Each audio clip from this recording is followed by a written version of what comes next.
আমাদের পৃথিবী এগিয়ে চলেছে।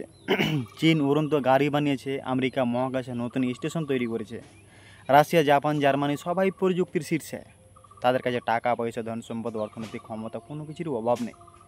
আর আমরা আমাদের দেশে এত কেন পিছিয়ে? আমাদের দেশ এত কেন পিছিয়ে?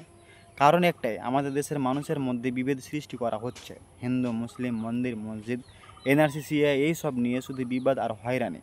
সরকারের কাজ হওয়া উচিত শিক্ষা বিজ্ঞান প্রযুক্তির দিকে মন দেওয়া, কিন্তু তারা শুধু ভাগাভাগি রাজনীতি করে। এতে দেশ এগোয় না, বরং গৃহযুদ্ধের দিকে আরও ঠেলে দেয়। চীনের উড়ন্ত গাড়ি এখন বাণিজ্যিকভাবে সফল, জাপানের রোবটরা হাসপাতালে রোগীদের সেবা দিচ্ছে, আর আমরা আমাদের দেশের ইন্টারনেটের স্পিড নিয়ে হাহাকার। কেন আমরা এইসব প্রযুক্তি তৈরি করতে পারছি না? কারণ আমাদের সরকারের অগ্রাধিকার ভুল।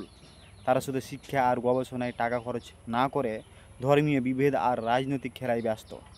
এনআরসি সিএ নিয়ে হিন্দু মুসলিম দ্বন্দ্ব বাড়ছে, এতে জনসাধারণের মনোযোগ উন্নয়নের থেকে সরে যায়। আমাদের দেশের তরুণরা প্রতিভাবান, কিন্তু তাদের সুযোগে দেওয়া হয় না। যুবকরা বিদেশে পড়তে যায়, কাজ করতে যায়, কারণ এখানে গবেষণার জন্য টাকা নেই, লাভও নেই এবং সুযোগও নেই।